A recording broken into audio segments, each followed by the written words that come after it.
and I can see this in my mirror, it has a cutout in the wing.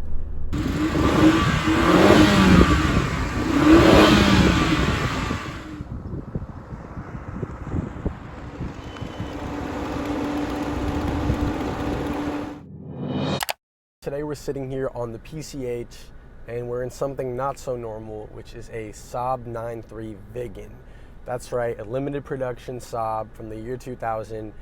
And I'm just gonna say that if you guys enjoyed the video, please throw it a like. If you wanna see more content like this as well as help make content like this possible, please subscribe. And without further ado, let's get out onto the road.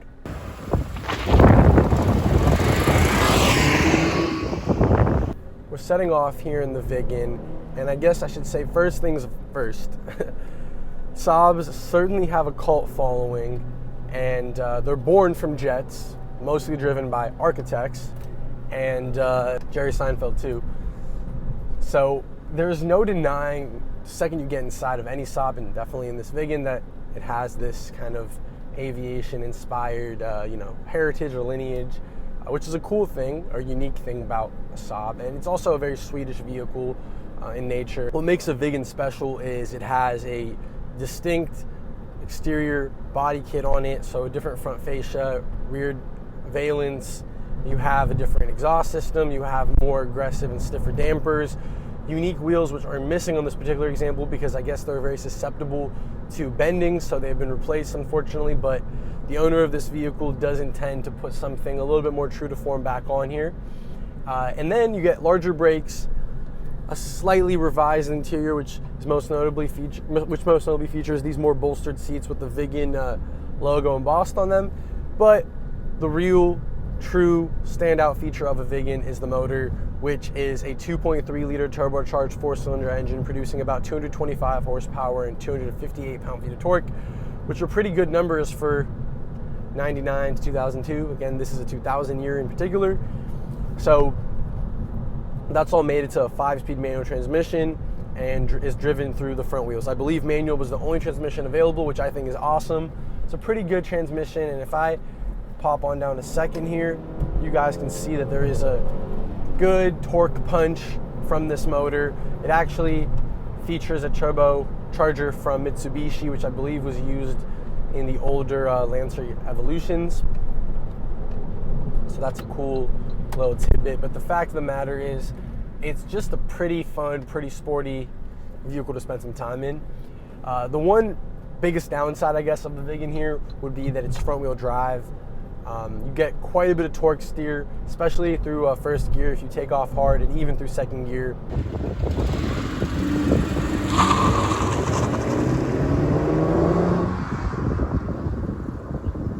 So that's definitely a downside. And also, it's not that it's the heaviest clutch, but it has a kind of high up engagement point, and it requires a little bit more throttle than I'm accustomed to. Certainly in a 4-cylinder European vehicle, you really got to get into that pedal when you take off from first gear, which doesn't make this super daily driving kind of friendly. But I will say that the owner of this vehicle, who just picked it up, was able to get it for just about $6,200, which is, I think, a tremendous value for how awesome this vehicle is. I didn't actually realize just how lovely of a driving experience this Viggen was going to be until we picked it up, it kind of blew me away a little bit, especially the value proposition at that price point. Now, I will say that this particular example has just a hair under 155,000 miles on it.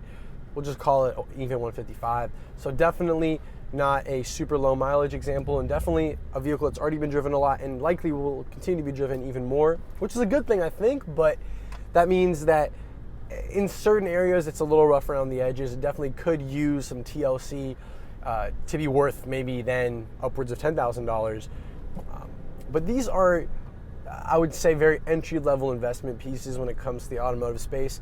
These are not cars that are going to make you a ton of money, but for about 5, 6, 7, 8 grand, they're a whole lot of car for the money. And even though they're now over 20 years old, and even though they're far from a perfect machine, they offer you a somewhat modern driving experience for a very affordable price. I mean, the average new car in this country is selling for nearly $50,000 these days, and to be getting into something for just about a tenth of that and still be getting something that can, it can keep up with your Civic Sports of the world and, base Corolla. It's not, it has a lot more charm than the kind of cars that new cost 3 or 4 times, maybe 5 times these days. So that is definitely appealing. I'm kind of taken aback by this beautiful Gladiator by me. Become a Jeep guy somehow. But back to the Viggen. The word Viggen, I didn't know this. The word Viggen stands for lightning in Swedish. Now, this particular vehicle has the lightning blue exterior color, which was kind of the standard, or the press color, the color to get, basically, when it comes to a Viggen. It has blue accents here on the seats and the door cards as well. I think it looks fantastic. Now, again, it's called lightning blue, and Viggen stands for lightning. So, call it Viggen blue if you want. That would be the Swedish way to say it. But, I guess blue is an English word. But anyway, now the real reason it's called Viggen is because one of the fastest fighter jets that Saab used to produce was called the Viggen. So again, being that this, that Saab is born from jets, was originally an airplane manufacturer, they have named one of the fastest 9.3 model based on that lineage. Now, this is a limited production vehicle. About 46, actually I think exactly 4,600 Viggens were produced between the years. Technically there was a few made in 1998, but the main production lasted between 99 and 2002. This again is a 2000 model year. Look, I mean, nearly 260 pound-feet of torque from a $30-some thousand sporty, small little European 4-cylinder European sedan is pretty sweet. This was built or made initially intended to compete with the BMW M3, and if I'm being honest, or at least in retrospect, of course it did not. It didn't stack up or hold up. I would say even the likes of an STI at the time kind of blew this out of the water, but there's a sense of Swedish charm that exists within here, and you're not really used to seeing Swedish sports cars. I mean, now you have the new Polestar 1, for instance, very rare, and that's, I guess, somewhat of a Swedish sports car, but Volvo doesn't really make sports cars, and there must be like Noble or something, not Noble, but there must be some sort of Swedish company, and maybe Noble. Noble has those Volvo motors, so I don't know. There's definitely something I'm overlooking here in the moment, but my main point is that the way that you see, your German sporty vehicles, your Audi S4s and M3s and so on and so forth, now there's even a ton more. That was far less common in the late 90s when it came to a Swedish vehicle. And yeah, again, I would take an E36 over this, and I would certainly take an E46 over this, but I appreciate the value of this, and I appreciate that, again, if I drop a gear, you get a nice kick of torque. It picks up speed decently well. A little bit more underwhelming there than I was expecting, but the point is it's a fun vehicle to spend time in. The transmission is smooth. The front wheel drive is a lot less apparent at higher speed, and the steering, again, is pretty nice at higher speed. Not so great at low speed. It seems to almost lose its power steering at low speed for some reason. Like, you need to give it a little throttle to get the power steering to engage. It's a very weird thing. I've heard it's a Saab thing, but it's a weird thing. Now, speaking of Saab things, this has a very beautiful exterior design. I still think the Saab 900 from the mid-90s is like the creme de la creme of the Saab lineup, and the Saab to have on every front, basically. The interior looks like literally like the cockpit of an airplane. This is a little bit more nuanced, but this still has the ignition down here by the shifter. Now, that alone is a cool feature, and I initially thought was entirely aviation inspired. And that's a thing Lamborghini has definitely taken a note out, or a page out of, having those starter switches down here. Even Audis have them down here now, for the most part, even some BMWs. But no, the reason that the ignition was put down here back in the 70s, I believe, maybe even the late 60s, was so that if you were to be in a collision, that your knee would not get injured by the key itself being in the ignition up here by your knee, so it moved down here. That's crazy. Now, to make things even more peculiar, when you want to shut off a Saab, you turn the engine off. You want to take the key out. You can't take it out until you put the transmission into reverse, and then you can pull the key out. So very, very funky. Again, cool, but weird, and that's classic Saab for you. Now on the interior, as I mentioned, it's very aviation inspired. This has a sort of plastic trim here on the dash, but I've heard that there are other Viggens that have carbon fiber. I think that definitely would have spruced the interior up a bit. But overall, for a late 90s, origin on a model, this is a pretty nice interior, and certainly I would say nicer than the E36. Feels kind of more like an Audi than it does like a BMW, meaning to say it's a little more executive and luxurious feeling. It has a button here called Night Panel, and when I press that, it's daytime right now, but all of the backlighting on the gauges turns off, and actually the tack and the fuel, all the gauges kind of go to the resting positions as if the vehicle was off, and all you have is the speedometer. Now, I think that's a little bit counterintuitive in a manual where you maybe want to see your tack, but it's cool for cruising. It's cool at nighttime if you want to just focus. It's, again, very aviation inspired to get rid of all distractions and keep you focusing on, I guess, all that matters, which in the sense of cruising at night would be your speed if you're already in, let's say, 5th gear.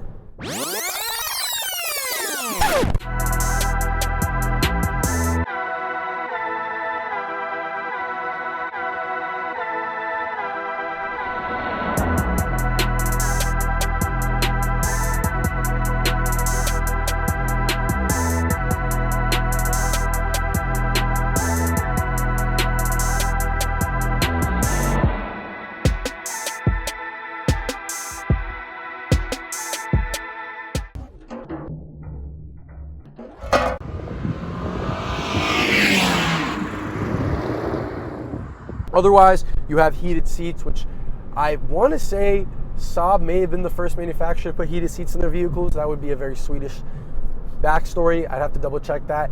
But I will say that this is turbocharged, and Saab was the first manufacturer to widely commit to using turbochargers in their vehicles and basically to adopt a widespread use of turbochargers. So that's pretty awesome. I'm a big fan of turbos. I know that's a classic young man thing to say, as there are obviously innate benefits to NA motors, but I like me some torque. And again, if I go from 4th gear to 2nd, you get a nice kick of torque towards the top of the rev range.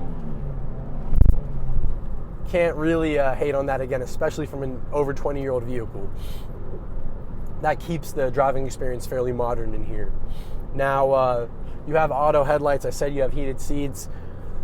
You know, you're missing just about every other technological aspect, feature, or component of a modern vehicle, but you're getting a lot of value under $10,000 in this particular car, and I believe these Saab 9.3s in general, and certainly these Viggens that are limited production, will be more and more coveted vehicles, especially by that kind of cult Saab following. Again, these are polarizing vehicles. Aside from the architects that notoriously purchase them, you're not really going to convince someone who wants a Saab to not get one, and you're really not going to convince someone who doesn't want a Saab to get a Saab.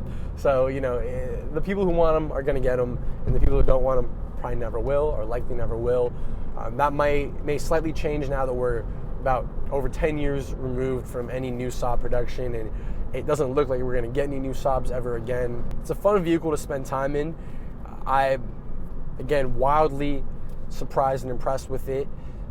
The weirdest thing to me about this Saab, it's not that weird, I guess, but it's so unexpected, is it has a decently large rear wing, being that it's a Viggen sporty model, and I can see this in my mirror. It has a cutout in the wing for the rear wiper. I mean, that could not, you can't have a more Swedish and or Saab thing than a cutout on your sporty vehicle's rear wing to make sure you can fit in a rear wiper. I mean, that's the opposite of the German approach, where they were getting rid of features that you likely would want or need, amenities, so to speak, for the sake of performance. And this is almost the opposite, but it still only weighs about 3,100 pounds. It still has a good amount of power, and it's still a fun vehicle to spend time in, provided you have an interest in the whole Saab vibe. I like that kind of extended front end. It was super long overhang in the front, which makes it a little bit sketchy for super steep driveways, but it gives you a very aggressive look as you kind of stare at that front end, and you get a nice tuck if you lower this, which I'm sure many people have already. But all in all, it's an awesome airplane-inspired, fun vehicle to spend time in. And Saabs are definitely weird, but I like this 9.3. I can with this 9.3, and especially this Viggen in particular, obviously. And I enjoy driving it more than I expected. It's not my car, but in this time that I've driven it today and driven it one other time before, it's fun. A lot more fun than a lot of cars from this era. Definitely more than, say, most your like Mustangs or whatever. The Terminator I drove, which I link up to up here, was really fun actually, but that is a more legitimate sports car, I would say. Otherwise, your traditional SN95 Mustangs suck in comparison to this, and I've driven a few of those. So I'll give Saab their flowers. It's no M3 eater, or beater, but it's definitely a fun vehicle in its own right, and it's unique, and it's special, and it's a good value in this market. And if you guys have enjoyed this video, please consider subscribing. New videos are dropping every single week. Comment down below. Let me know what you guys want to see. I'll do my best to make it happen. As always, this is Rio. Peace out.